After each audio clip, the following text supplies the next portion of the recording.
Halo, bertemu kembali dengan saya Erika Fadilasari di Praktikum Farmakologi. Di video kali ini saya akan membahas tentang materi Hexel.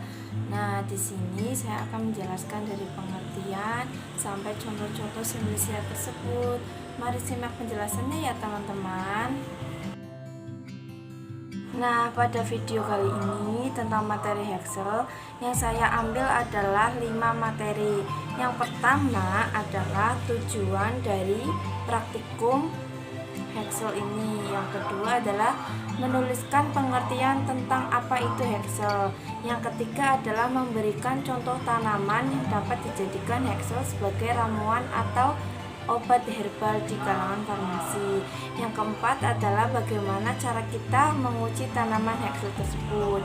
Yang kelima adalah menjelaskan bagaimana manfaat dari tanaman yang kita pilih yang dijadikan sebagai obat herbal atau ramuan di farmasi tersebut. Nah, yang terakhir adalah kita nanti akan menjelaskan atau menyebutkan tanaman tersebut termasuk famili atau spesies apa. Mari simak ya teman-teman penjelasannya. Pembahasan yang pertama adalah tujuan praktikum. Tujuan praktikum kali ini agar mahasiswa dapat mengidentifikasi tanaman Hexel tersebut dan dapat mengetahui tujuannya agar tanaman Hexel tersebut bisa dijadikan ramuan atau obat herbal dari kalangan farmasi seperti dari buah cabai rawit, daun kumis, seperti dari daun jati Belanda dan lain-lain. Kemudian alat dan bahan yang saya gunakan adalah yang pertama kaca pembesar atau lauk, yang kedua adalah pensil, dan bahan tanaman Hexel yang saya gunakan adalah daun kumis kucing, daun jati Belanda, buah cabai Jawa, dan kayu secang. Nah, di sini kaca pembesar itu digunakan untuk melihat tanaman yang berukuran lebih kecil yang kemungkinan dilihat dengan mata telanjang itu tidak jelas. Makanya saya nanti akan menggunakan kaca pembesar atau lauk. Nah, masuk ke metode pembahasan kedua, yaitu pengertian Hexel. Apa sih itu Hexel?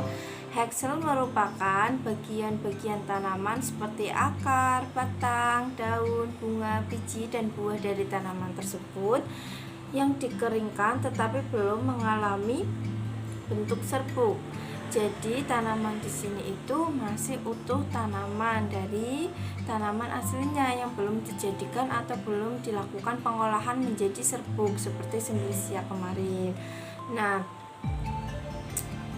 sedangkan Simplicia itu kan bahan atau tanaman dari buah, biji, akar, daun yang dikeringkan yang kemudian bisa dijadikan serbuk. Nah, itu perbedaan Hexel dan Simplicia ya teman-teman. Masuk ke pembahasan yang ketiga, cara pengujian tanaman Hexel. Pengujian di sini ada 6. Yang pertama adalah secara organoleptis, yang kedua secara mikroskopik, yang ketiga adalah secara makroskopik, yang keempat adalah secara fisika, yang kelima secara kimia, dan yang keenam adalah secara biologi. Nah, secara organoleptis itu dengan cara indera meliputi pemeriksaan dari bentuk, bau, rasa pada lidah dan tangan. Kadangkala juga dari pendengaran. Dalam hal ini harus diperhatikan bentuk, ukuran, warna, dan bagian luar dalam dari tanaman tersebut. Retakan-retakan atau gambar-gambaran dan susunan bahannya berserat-serat, pengumpulan dan sebagainya itu harus diperhatikan. Nah, untuk uji organoleptis ini dilakukan dengan mata, lidah, telinga, tangan ya teman-teman. Yang diperhatikan adalah bagaimana bentuk, ukuran, warna, bau, dan rasa dari tanaman yang kalian pilih. Kemudian yang kedua adalah secara microscopis. Secara microscopis ini berarti nanti si tanaman hexil diiris tipis melintang lalu diletakkan di kaca objek, kemudian ditutup dengan dek gelas dan dilakukan perbesaran di bawah mikroskop dengan perbesaran lemah, sedang, dan kuat.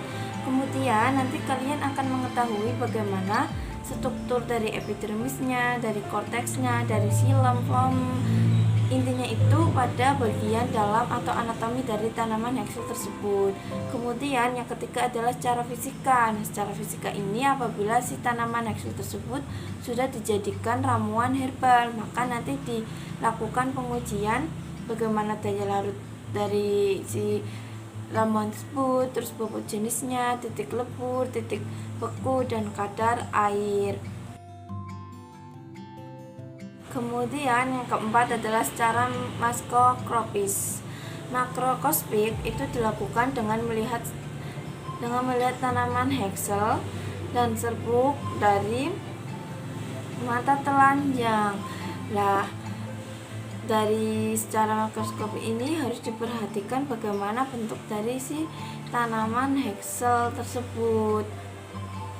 Jika nanti tanaman hexil ini sudah dijadikan seperti ramuan serbuk atau ramuan jamu dari tanaman tersebut, itu harus diperhatikan bentuk dari si contoh tanaman sebenarnya sudah dijadikan ramuan tersebut.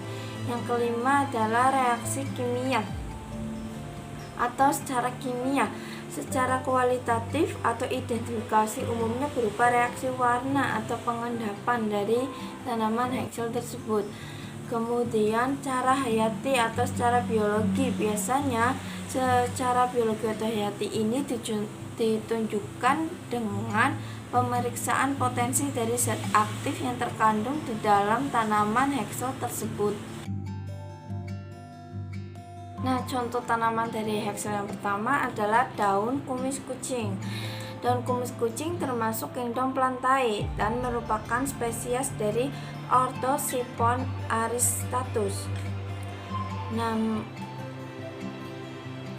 morfologi dari tanaman daun kumis kucing ini yang pertama adalah akar serta batang tanaman kumis kucing. Tanaman kumis kucing merupakan tanaman berjenis ternak, di mana mereka bisa tumbuh dan memiliki panjang batang tanaman sekitar 2 meter. Kemudian batang dari tanaman daun kumis kucing ini berbentuk segi 4 dan memiliki permukaan yang hampir semuanya itu berbulu. Kemudian morfologi daun kumis kucing ini adalah daun kumis kucing merupakan salah satu bagian tanaman yang juga sering dimanfaatkan oleh orang banyak. Bentuk dari daun tanaman ini dibilang ke dalam kategori tunggal. Mereka memiliki bermacam bentuk mulai dari oval sampai dengan belah ketupat. Baik permukaan baik dari bawah tanaman-tanaman tersebut, kedua sisinya memiliki permukaan yang halus dengan bulu-bulu yang halus juga. Kemudian bunga daun kumis kucing ini, ciri dari tanaman ini adalah bentuk bunganya tandan yang ada di bagian cabang dari tanaman tersebut. Kemudian ukuran mahkota tanaman ini sekitar 13-27 mm dengan ciri-ciri seperti ditutupi oleh bulu-bulu yang halus dan pendek seperti bunga tanamannya tersebut. Kemudian bulu-bulu dari mahkota ini itu seiring berjalannya waktu akan berubah mulai dari warna ungu hingga sampai ke warna putih. Nah, kemudian manfaat dari daun kumis kucing ini ada berbagai macam manfaat. Yang pertama adalah membantu masalah pernapasan. Yang kedua adalah menurunkan kadar gula dalam darah. Yang ketiga adalah menurunkan tekanan darah. Yang keempat adalah mengobati infeksi saluran kemih dan batu ginjal. Yang kelima adalah antiinflamasi. Yang keenam adalah detox. Contoh tanaman hexil selanjutnya adalah daun jati Belanda. Nah, daun jati Belanda ini termasuk kingdom Plantae. Spesiesnya adalah Guazuma ulmifolia Lam dan genusnya adalah Guazuma. Kandungan manfaat dari jati Belanda ini, Jati Belanda memiliki kandungan kafein, sterol, asam fenolat, tanin, dan mucilago. Tanin di sini bersifat sebagai astringen, sedangkan mucilago bersifat hidrofilik dan mampu menangkap air untuk membentuk gel. Karena sifatnya sebagai water therapy gini, mucilago berfungsi sebagai bulk lakative atau pembentuk massa fases. Kemudian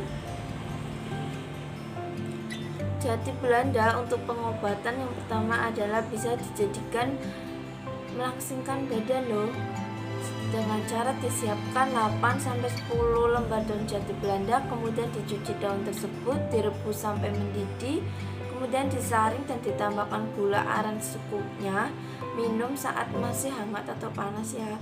Kemudian yang kedua adalah mengatasi bisul dengan cara dibakar daun jati Belanda tersebut, terus daun yang sudah menjadi abu tersebut ditambah dengan sedikit air sehingga menjadi bubur, kemudian ditempelkan pada bisul tersebut. Yang ketiga adalah mengendalikan nafsu makan. Yang keempat adalah anti peradangan. Yang kelima adalah mengobati penyakit cacingan. Yang keenam adalah mengurangi gejala asma. Untuk morfologi daun jati Belanda ini berasal dari Amerika. Tuba ini merupakan semak atau pohon yang memiliki tinggi 10-20 mm. Kemudian daunnya berbentuk tunggal, berbentuk bulat telur, sampai lancet. Panjang helai daun sekitar 4 cm sampai 22,5 cm dengan lebar 2-10 cm. Kemudian permukaan daun itu bagian atas berambut, jarang menyerang, berbentuk jantung dengan bagian ujung tanaman. Tanaman yang ketiga adalah kayu secang. Kayu secang ini termasuk genus Plantae. Kemudian genusnya itu Caesalpina, spesiesnya Caesalpinia sapan. Morfologi kayu secang ini akarnya berakar tunggang, batangnya dengan tonjolan-tonjolan serupa pinggir gigir dengan banyak duri, berwarna coklat keabu-abuan dan ranting dengan duri-duri yang melengkung ke bawah. Kemudian daunnya itu majemuk, menyirip ganda dengan daun penumpu 3-4 mm. Bunga dan buahnya yaitu mulai di ujung batang atau di ketiak daun bagian atas. Bunganya itu berwarna kuning. Manfaat dan nilai-nilai penting di sini, kulit kayu secang dimanfaatkan sebagai warna alami dan salah satu komponen minuman tradisional khas Imogiri, Kabupaten Bantul. Batangnya yang berduri tersebut membuat kayu secang digunakan sebagai tanaman di pagar di kawasan hutan jati. Kayu secang dapat digunakan sebagai cempurit atau wayang kulit.